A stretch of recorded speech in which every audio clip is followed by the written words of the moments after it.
என் கூடவே இரும்.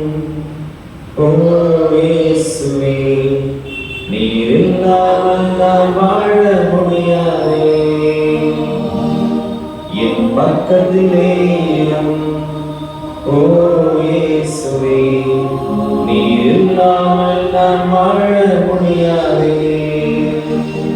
நீர் இல்லாமல் நான் வாழ முடியாதே. நீர் இல்லாமல் நான் வாழ முடியாதே. இதோ ஆண்டவராகிய இயேசு கிறிஸ்து நற்கருணை விளைவிலே நம்மை தேடி வந்து ஆசீர்வதிக்கிற அன்பு தெய்வம். இந்த இறைவனுடைய உயிருள்ள பிரசனத்தை உணர்ந்தவர்களாக நம்முடைய உள்ளத்திலே இருப்போம். அன்னை மரியாதை போல, அந்த அடைக்கல அன்னையை போல கடவுளுடைய திருவுளத்தை மன உறுதியோடும் பக்தியோடும் ஏற்றுக்கொள்வோம். நம்முடைய வாழ்விலே நாம் சந்திக்கிற எல்லா விதமான துன்பங்களையும் நாம் அன்னையை போல மன உறுதியை ஏற்றுக்கொள்ள அந்த அருளையும் ஆசையும் இந்த நற்கருணை ஆண்டவரிடம் நம்பிக்கையோடு ஜெபிப்போம். இந்த அன்னை நமக்காக பரிந்து பேசி நம்முடைய தேவைகளை எல்லாம் நிறைவேற்றுவாராக. இச்செம்மறியின் விருந்துக்கு அழைக்கப்பெற்ற நாம் அனைவரும் பேர் பெற்றோம்.